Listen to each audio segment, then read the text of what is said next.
Widodo menyoroti kemacetan kendaraan yang sempat terjadi di tol menuju Pelabuhan Merak, Banten. Presiden menegaskan perlu penanganan lebih fokus untuk arus mudik di Pelabuhan Merak, terutama terkait dengan arus kendaraan bermotor di Pelabuhan Ciwandan.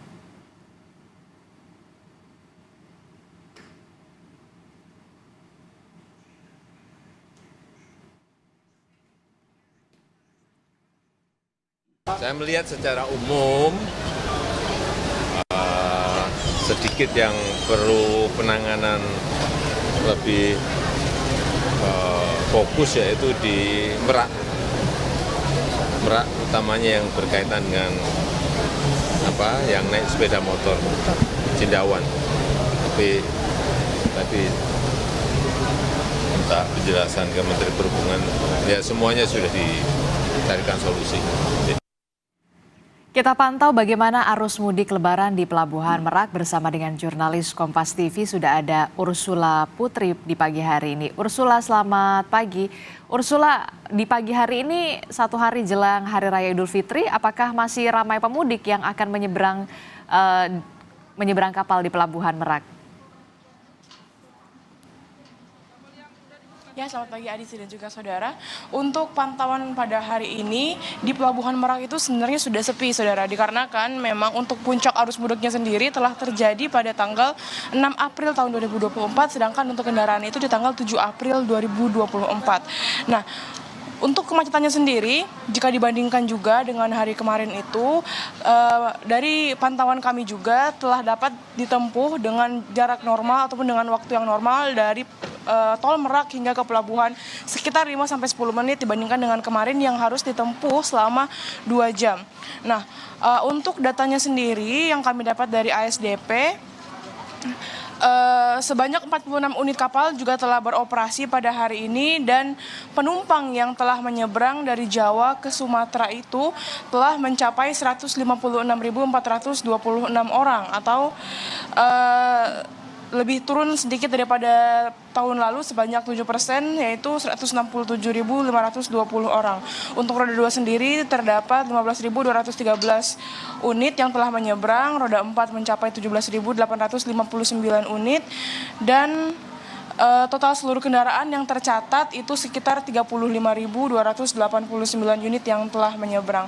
Nah, untuk pantauan kami sendiri juga untuk tiket saat ini telah tersedia secara on the spot, atau di belakang kami telah ada booth pembelian tiket yang dapat dilakukan secara langsung, dan ini berbeda dengan beberapa hari yang lalu di mana tiket itu hanya tersedia secara online ataupun ada zona-zona tertentu di mana para calon penumpang nantinya bisa membeli tiket. Namun pada hari ini untuk ketersediaan tiket pun sebenarnya sudah bisa dibeli secara offline atau secara langsung di pelabuhan, begitu Adisti. Oke, jadi itu artinya bagi para pemudik yang ingin melakukan perjalanan mudik, mungkin ini saatnya ya di hari ini, satu hari menjelang Hari Raya Idul Fitri, yang ingin menyeberang menggunakan kapal. Terima kasih informasinya, jurnalis Kompas TV Ursula melaporkan langsung dari Pelabuhan Merak, Banten. Saudara, arus mudik Lebaran tentu tak hanya menyoal berkendara, namun bagaimana juga sistem pelayanan di setiap moda transportasi berjalan dengan lancar agar mudik tetap aman dan juga nyaman sampai ke tujuan. Presiden Joko Widodo menegaskan semua sudah baik, namun masih ada sejumlah pekerjaan rumah yang harus di-manage dengan baik. Terutama yang menjadi sorotan adalah di Pelabuhan Merak. Kita bahas di pagi hari ini dengan sejumlah narasumber yang sudah hadir ke studio. Sudah ada pengamat transportasi, ada Pak Darmaning Tias. Selamat pagi. Selamat pagi, Adisti. Ya, kemudian juga melalui sambungan Zoom sudah ada Corporate Sekretari PT ASDP Indonesia, ada Mbak Selvi Arifin. Selamat pagi, Mbak Selvi. Selamat pagi Mbak Adisti. Iya, ini kan kalau kita lihat ya, beberapa hari yang lalu di Pelabuhan Merak ini menjadi fokus perhatian bahkan sampai Presiden Joko Widodo, karena memang ada kepadatan kendaraan yang begitu luar biasa. Sejauh ini seperti apa evaluasinya dari PT ASDP, Bu Selvi? Baik, Pertama-tama terima kasih Mbak Adisti, salam juga buat Pak Tias yang ada di Ya. sana di studio. Mbak, saya sebenarnya akan mau mengklarifikasi dulu sedikit Mbak. Tadi disampaikan oleh reporter Anda Mbak Ursula bahwa di Merak itu ada booth penjualan. Jadi kami klarifikasi bahwa saat ini tiket feri penyeberangan tidak ada lagi penjualan di pelabuhan. Hanya bisa dibeli secara online. Oke. Demikian ya Mbak. Jadi kami klarifikasi. Pertama itu. Kemudian yang kedua, tadi juga dilaporkan bahwa kalau hari puncak memang betul adalah tanggal H-3 tanggal 7 April, jumlah kendaraan itu yang menyeberang adalah 42.000. 42.900 itu memang betul adalah tertinggi sepanjang sejarah gitu ya. Nah kemudian hari sebelum itu ada sekitar 35.000. Nah ini dalam 2 hari itu kami juga ingin menyampaikan bahwa ada sebanyak 32.000 pengguna jasa yang tidak bertiket gitu ya. Mereka datang tidak bertiket. On the spot berarti, berharap on the spot tiketnya? Betul, betul. Mereka berharap on the spot. Padahal kami juga sudah menyampaikan bahwa tidak ada lagi penjualan di pelabuhan.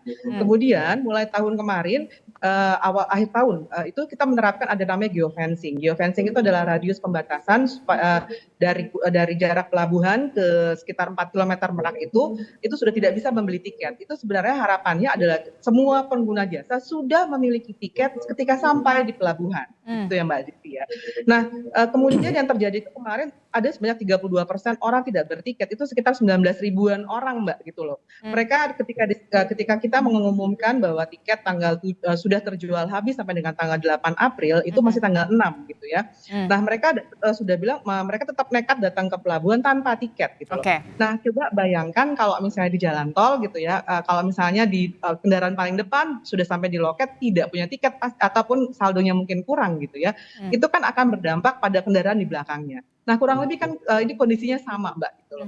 Jadi ketika pada pas hari puncak kemarin tanggal 7, tanggal 6 juga itu semua hampir tadi 19.000 kendaraan tidak punya tiket Mbak gitu loh. Solusinya untuk dari PT ASDP sendiri? Nah, saya juga gini, pada saat kejadian itu tadi Pak Tias kan bilang gitu ya bahwa ini sepertinya kami tidak mau ada antrian di dalam pelabuhan. Nggak begitu Pak. Jadi izin menyampaikan juga bahwa saat ini kan kita ada beberapa stakeholder yang juga hadir di dalam operasional feri penyeberangan. Saat ini ASDP ini adalah operator pelabuhan, kami adalah penyedia sarana dan prasarana di dalam pelabuhan, pengelola pelabuhan gitu ya.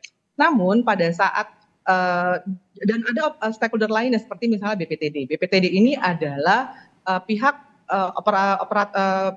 regulator ataupun juga otorita pelabuhan. Mereka bertanggung jawab untuk berperan untuk mengatur jadwal kapal. Jadi kapan kapal besar diturunkan, kapal yang mana yang akan sandar di dermaga mana, itu adalah pihak BPTD. Oke, Bu Selvi. Ada juga, ya. Bu Selvi tadi kan ada.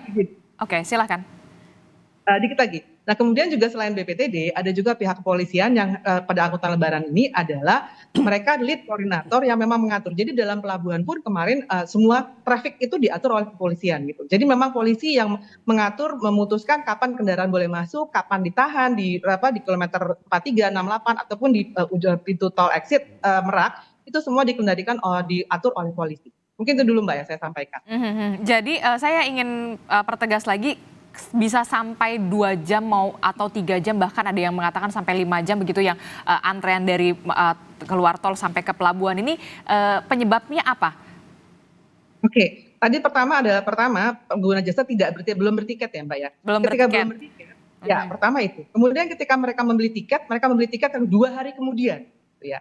Nah, ketika mereka membeli tiket 2 hari kemudian, maka ini kan tidak bisa langsung masuk dong Mbak gitu. Nah, kalau di moda transportasi manapun, kalau Anda datang bukan pada harinya ya pasti belum bisa masuk gitu. Nah, pada saat kemarin itu karena memang mereka sudah berada di jalur antrian, kan kita tidak mungkin juga gitu loh. Ini akhirnya disuruh putar balik. Betul. Akhirnya ada diskresi yang kami ambil ataupun juga dari kepolisian, dari Kapolda itu mengatakan oke, kita akan akomodir gitu ya. Akhirnya mereka boleh masuk, tapi memang mereka dialihkan dulu di area penampungan gitu ya. Jadi tentunya kita memprioritaskan mereka sudah punya tiket dan datang pada tepat waktu sesuai dengan tanggal tiketnya gitu. Nah, ada beberapa juga kendaraan yang tidak bertiket akhirnya kita buka kuota ada sebagian kuota untuk kita alihkan ke Ciwandan. Itu kemarin yang kita lakukan, Mbak. Oke, tapi begini Bu Selvi, ada yang mengatakan kenapa tiket kemudian habis terjual, ternyata di sana banyak calo. Benarkah begitu? Nah, gini, kalau misalnya tiket terjual di mana-mana moda transportasi juga pasti ada batasnya gitu kan, Mbak. Tiket yang kami jual itu kuotanya sebenarnya adalah sudah menghitung kapasitas kapal yang terpasang di 7 dermaga maupun juga di Ciwandan gitu ya, dan juga kapasitas kendaraan yang memang bisa ditampung dalam satu area pelabuhan. Kalau perbedaan kami dengan jalan tol itu kan adalah kalau jalan tol flowing ya, ketika mereka masuk tol kemudian bayar mereka lanjut.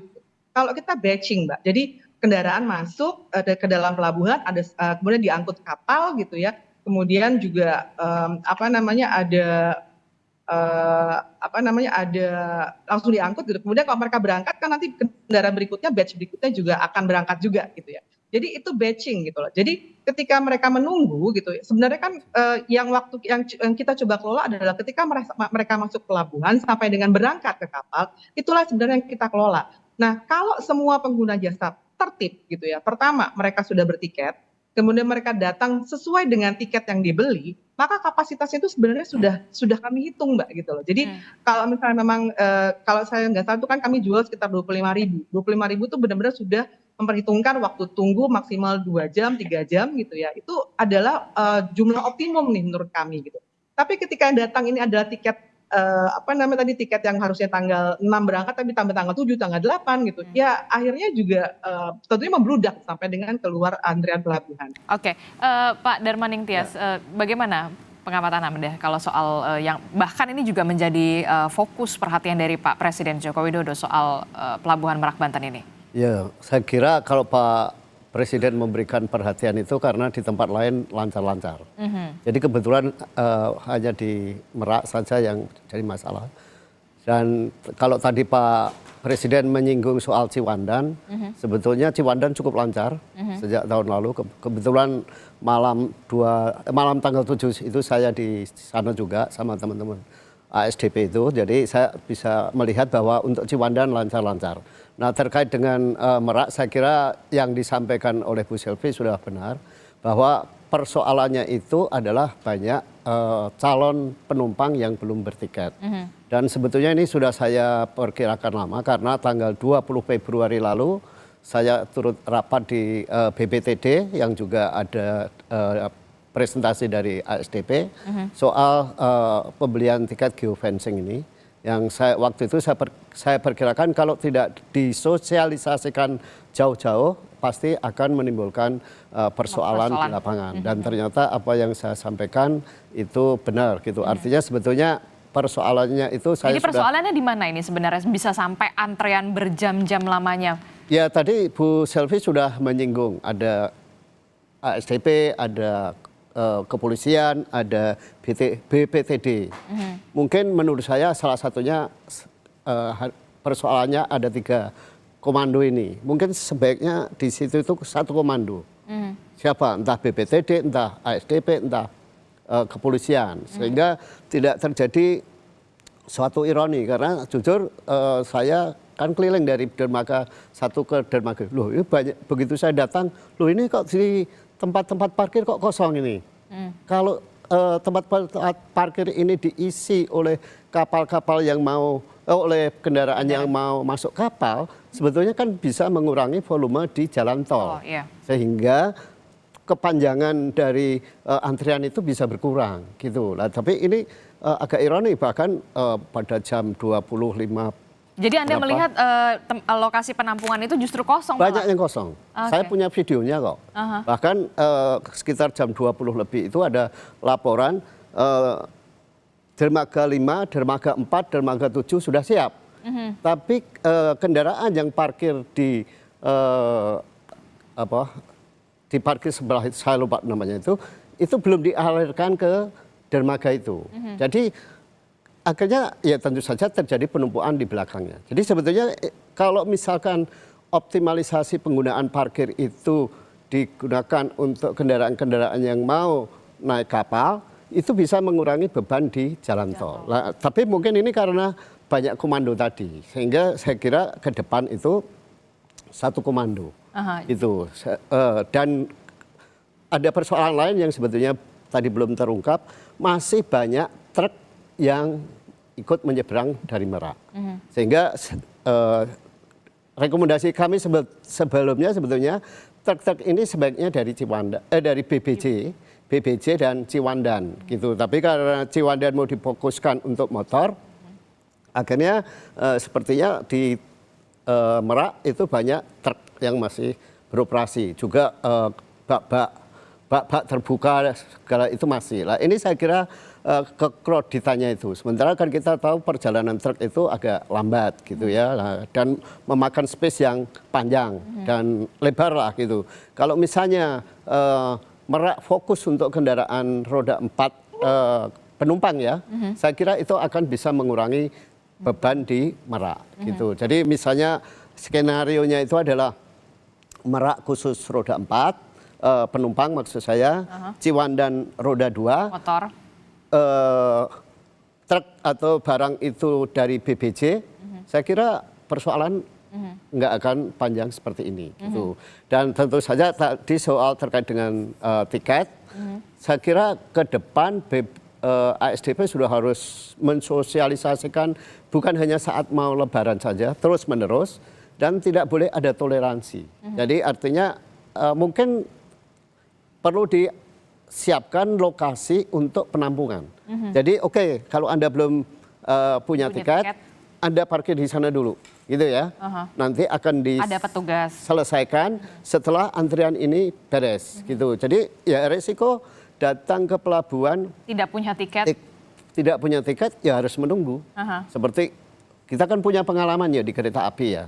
Ya memang saya tahu ada perbedaan antara di kereta api dengan di penyeberangan, karena kalau di kereta api itu kan seluruh pengendalinya itu ada di KAI, sehingga dia bisa buat kebijakan apa saja. Kalau di penyeberangan kan tadi yang ngatur soal kapal sendiri, tiket sendiri lah. Tapi maksud saya kalau ada koordinasi, ya udah nanti yang belum punya tiket dialokalisir di suatu tempat. Nanti kalau antrian ini beres, ini baru di treatment. Kira-kira begitu kalau masukan saya ke depan. Bagaimana Bu Selvi, respon Anda soal ini? Baik, terima kasih Mbak Adisti, Pak Tias. Ini tadi disampaikan Pak Tias benar banget ya Pak ya. Jadi kami juga setuju. Nah mungkin saya menanggapi sedikit ada beberapa hal. Yang pertama tadi kalau Pak Tias tadi membandingkan dengan KAI gitu ya. Kalau berbeda dengan KAI itu memang perbedaannya adalah yang paling signifikan, selain tadi ada beberapa stakeholder juga ya Pak ya. Di ASDP ini kan penumpangnya tidak hanya orang nih gitu ya. Kalau misalnya orang nih kan misalnya kayak di pesawat ganti gate gitu ya, udah gampang nih rombongan jalan. Nah kita kan kendaraan Mbak gitu loh. Kendaraan, ada kendaraan kecil, kendaraan besar gitu. Jadi ketika sudah sampai di loket ya mungkin Bapak teman-teman kalau misalnya di tol pasti sudah pernah merasakan lah, itu kurang lebih sama gitu. Dan ini tadi Pak Tias juga bilang truk kita gede-gede ya Pak ya, jadi kalau memang ada truk tuh udah di depan udah gimana nih gitu, bis juga besar ini udah susah gitu ya. Nah betul juga Pak, tadi memang berdasarkan pemantauan kami pada saat H-4 kalau saya nggak salah itu juga masih banyak sekali truk sumbu 3 yang masuk ke dalam pelabuhan, tapi yang di Ciwandan gitu ya. Jadi kan memang waktu itu kan Ciwandan dialokasikan untuk roda 2 plus ada beberapa kendaraan logistik yang memang diperbolehkan berjalan karena memang sebenarnya sudah ada aturan pembatasan gitu ya. Waktu itu kami perhatikan masih ada truk sumbu 3 yang memang masih berjalan gitu loh. Itu juga menjadi PR.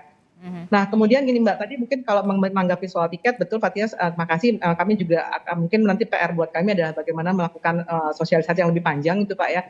Nah mungkin juga yang terkait tiket ini kalau dengan calo gitu ya, mungkin saya kemarin penerapan kebijakan geofencing sebenarnya itu juga harapannya bisa mengurangi calo nih Mbak gitu loh. Jadi kalau kenapa sih kita batasin 4 km ini supaya calo-calo yang berada di pinggir jalan itu tidak bisa mengakses aplikasi kita itu. Memang kami juga masih butuh area improvement lagi terkait dengan calo gitu ya.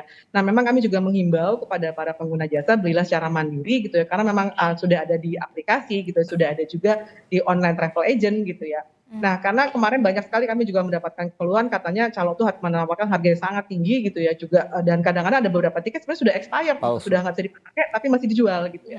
Jadi kami menyarankan pada pengguna jasa belilah tiket secara mandiri gitu, karena sebenarnya ada juga mitra-mitra resmi kami misalnya di gerai retail gitu ya, kayak Indomaret, Alfamart, itu mereka sebenarnya tiket kita juga sudah bisa dibeli di sana. Mungkin itu dulu Mbak Adisti yang ingin saya sampaikan. Oke, terkait dengan bagaimana tadi Pak Darman Ningtyas mengatakan sebenarnya kemacetan begitu ya di tol, terus padahal di buffer zone-nya atau zona penampungannya kosong. Nanti evaluasinya akan seperti apa pula? Jangan sampai kemudian ini terjadi lagi pas di Lebaran tahun depan atau bahkan di arus balik. Jangan dijawab dulu Bu Selvi, tetaplah bersama kami di Sapa Indonesia Pagi usai jeda.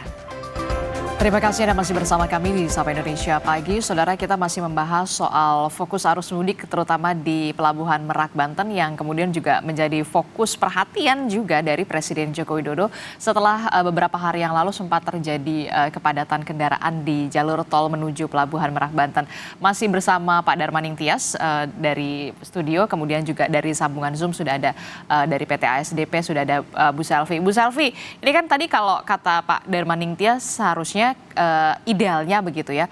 Kalau yang belum punya tiket begitu dipisah dulu lah kendaraannya ke satu zona begitu yang dan supaya yang punya tiket ini bisa langsung melaju untuk melakukan penyeberangan. Anda setuju atau nanti akan ada evaluasi soal ini, Bu Selvi? Oke, baik. Yang pertama tentunya kami mengharapkan kerjasama dari seluruh para pengguna jasa. Pertama mereka harus bertiket dulu ya Mbak ya. Karena kan kalau misalnya kita menyiapkan area penampungan juga tidak akan bisa cukup gitu untuk menampung para penggunanya tidak bertiket gitu. Jadi pertama memang kami berharap ketertiban para pengguna jasa kerjasamanya untuk bisa bertiket dulu gitu ya. Kemudian kalau memang ada urgensi mungkin mereka datang belum tepat waktu bisa kita tampung dulu gitu ya. Memang sudah ada percakapan untuk menyiapkan satu buffer zone area atau di KM kilometer 97 ini ada lahan yang sebenarnya bismillah mudah-mudahan bisa kita jadikan sebagai area penampungan. Tapi kembali lagi area penampungan ini tentunya diharapkan bukan untuk menampung yang belum bertiket ya Mbak ya. Tentunya harapannya ini hanya menampung untuk kendaraan yang belum waktunya masuk, mereka bisa menunggu di sana gitu ya. Jadi PR pertama adalah sebenarnya bertiket dulu deh gitu ya. Dan kemudian datangnya sesuai tanggal tiketnya nih gitu. Itu mungkin. Nah mungkin tadi di awal Pak Tias juga sempat menyampaikan bahwa di Ciwandan cukup lancar ya Pak Tias ya. Dan memang betul kami juga menyampaikan apresiasi nih kepada para pengguna jasa motor yang ternyata tertib bertiket dan mereka datang juga tepat waktu. Jadi itu hampir seamless ya Pak Tias ya. Jadi mereka datang 15 menit langsung diangkat. Gitu. Jadi itu lancar aja Mbak gitu loh. Nah harapannya tentu yang di kendaraan juga seperti itu sih gitu. Mungkin itu Mbak Adisti. Kalau dari Pak Tias sendiri bagaimana? Kalau misalkan kan kalau dari Menhub mengatakan ada rencana untuk melakukan penambahan dermaga begitu. Anda melihatnya perlu tidak sih sebenarnya untuk mengatasi jangan sampai nih setiap tahun ada kejadian seperti ini? Harus ada evaluasi dong harusnya. Kalau mau nambah dermaga bukan di Merak, tapi di Ciwandan. Jadi nanti kalau Ciwandan bisa untuk truk dan motor, mungkin nanti truk dan motornya di sana. Tapi truknya pun nanti dibatasi yang golongan 57 saja. Yang golongan gede itu nanti di BBJ. Jadi saya kira persoalannya itu skenario yang dibuat oleh ASDP itu kemarin nggak terrealisasi secara mulus ya Bu Selvi. Skenarionya itu kan truk golongan besar itu di BBJ, Bojonegara, terus golongan 5-7 dari Ciwandan, yang motor itu kemarin sebetulnya dari Merak. Nah, menurut saya yang jadi problem di Merak itu justru aksesnya menuju Merak, karena kan jalannya sempit. Ya, jadi itu saya kira yang menjadi problem, sehingga kalau dibangun dermaga baru di Merak, justru akan menimbulkan traffic yang lebih parah gitu. Dari yang ini. Iya, jadi mending kalau mau membangun dermaga baru itu di Ciwandan. Dan saya nambahkan yang disampaikan Bu Selvi, memang antrian di sepeda motor itu nggak sampai 2 jam. Katakanlah saya pengendara motor mau nyebrang ke Lampung, itu maksimal di penampungan itu hanya 1 jam. Dan cukup tertib lah antrian di sepeda motor. Memang bisa dimaklumi karena space sepeda motor lebih sempit ya. Tapi kalau kendaraan umum saya kira agak lebih lebar. Ya, yang paling penting adalah soal konsistensi dalam penegakan aturan. Misalnya kalau masukan saya ini sih Bu Selvi, nanti tahun depan nggak ada perkecualian, pokoknya semua truk tidak boleh lewat dalam waktu H-2. gitu. H-2 itu udah nggak boleh H-2. lewat Ya, seharusnya. Oke ya, kalau di SKB itu kan H-7 itu yang nggak boleh yang sumbu gede. Kalau usul saya ke depan H-2, H-1 semua truk nggak boleh lewat. Toh misalnya ada kebutuhan sembako, kebutuhan kan bisa diperhitungkan. Jadi seharusnya iya jauh-jauh hari. bisa gitulah. Misalnya ada yang alasan buah dan sebagainya. Ya buah yang kemarin yang saya lihat malah buah pisang-pisang mentah lewat gitu. Ini kan agak membahayakan. Jadi saya kira yang paling penting ketegasan ini. Satu kedua soal tiketing. Ya kita punya pengalaman belajar banyaklah dari operator lain. Udah jangan ada perkecualian juga. Pokoknya yang nggak punya tiket Ya udah. sudah nggak boleh. Tiketnya tidak sesuai dengan tanggal, Ya sudah. ya sudah. Nggak bisa berangkat. Iya. Nanti aja dulu. Iya, harus berangkat Sesuai jadwal. dengan jadwal. Gitu. Jadi perkecualian ini tidak boleh dilakukan lagi. Ya, memang untuk tiket itu nanti ASDP yang harus mensosialisasikan. Usai Lebaran langsung aja Bu Silvi, nggak usah nunggu Lebaran lagi, nggak usah nunggu Nataru lagi, karena apa? Mengedukasi masyarakat itu butuh terus menerus, ya butuh terus menerus dan intens. Karena itu ya ASDP harus terus melakukan sosialisasi ini. Lalu menjaga konsistensi ya. Harus ada satu komando di Merak itu. Merak Bakaun itu hanya ada satu komando. Nggak boleh ada intervensi lain dengan alasan diskresi. Karena begitu ada muncul diskresi, malah kekacauannya justru terjadi. Tapi kalau udahlah satu komando, nggak ada diskresi, semua yang dibicarakan di rapat dijalankan, beres. Dugaan saya sih, karena ada intervensi diskresi ini sehingga apa yang sudah disepakati di dalam rapat itu tidak terrealisasi. Itu dari kacamata saya yang kebetulan ada di lapangan. Jadi saya bukan hanya katanya, tapi saya melihat langsung di lapangan. Oke, Bu Selvi. Iya benar, saya ketemu Pak Tias kemarin kita Pak di Ciwandan Pak ya. Iya.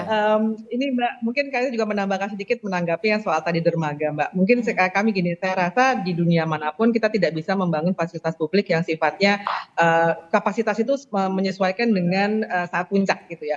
Karena kalau misalnya itu pada hari-hari biasa tentunya akan idle gitu. Jadi mungkin sedikit memberikan gambaran, rata-rata harian kita yang pengguna jasa yang kita layani itu sekitar 8.000 sampai 9.000 unit kendaraan.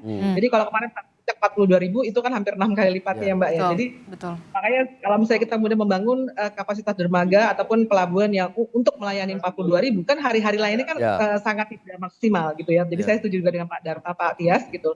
Kemudian kalau dari kami tadi memang kembali secara sistem pada saat kemarin kita ada dibuka pelabuhan perbantuan di Ciwandan, dan secara tiket pun sebenarnya kami sudah atur nih Mbak. Jadi ketika roda 2 misalnya mereka hanya bisa memilih dari Ciwandan ke Bakahuni gitu. Tidak ada lagi, mereka tidak bisa lagi memilih Merak gitu ya. Dari Merak gitu.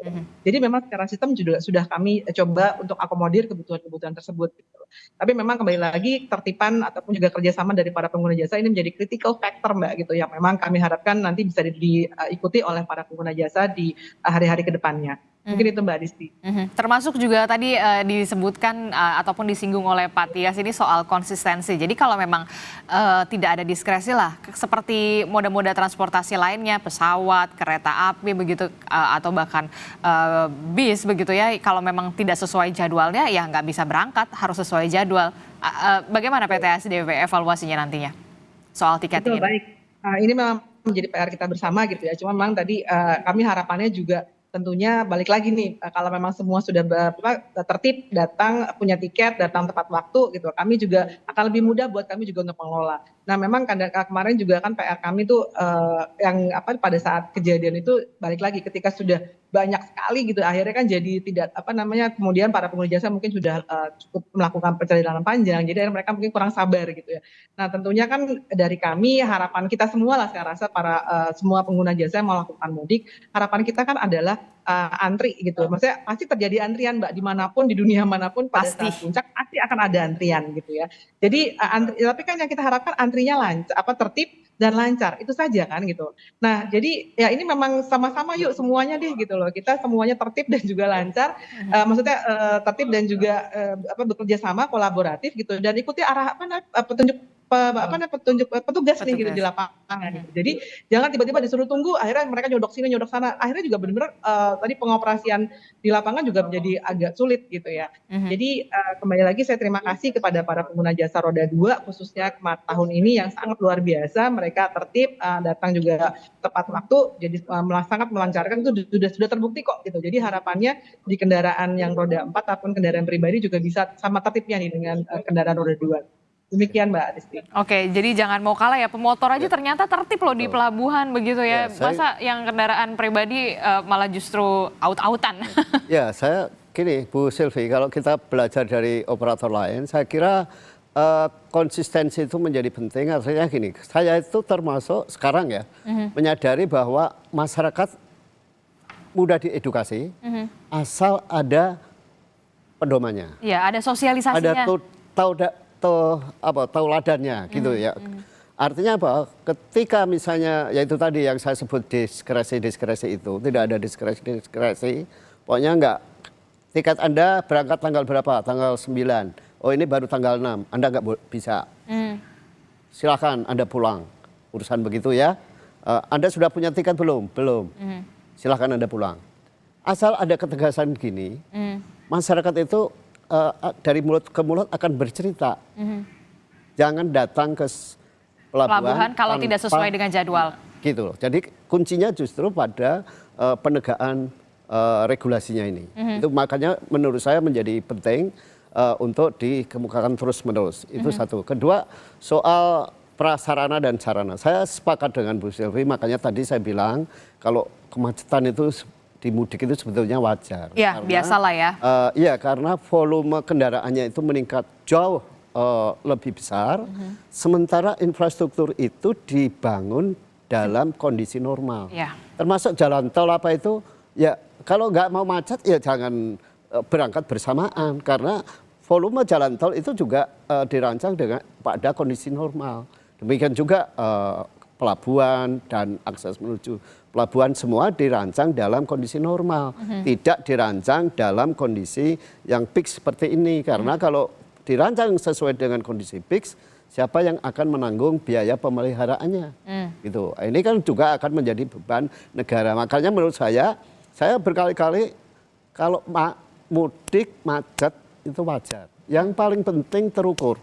Ya. Terukurnya itu gimana? Kalau macetnya cuma 3 jam maksimal, wajar gitu. Dan kemarin itu sebetulnya ya kalau mau tahu, macetnya itu maksimal itu 6 kilo lah.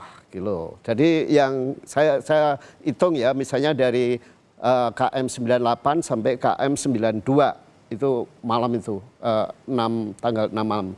Itu aja. Nah, kalau itu sebelum KM 92 lancar semuanya. Nah, ini kenapa? Karena antri menuju ke pelabuhan. Nah, semua pengen masuk ke pelabuhan dalam waktu yang bersamaan. Itu nggak bisa. Ya. Gitu. Makanya butuh ada alternatif, jalan alternatifnya, misalnya Babarsun atau apa.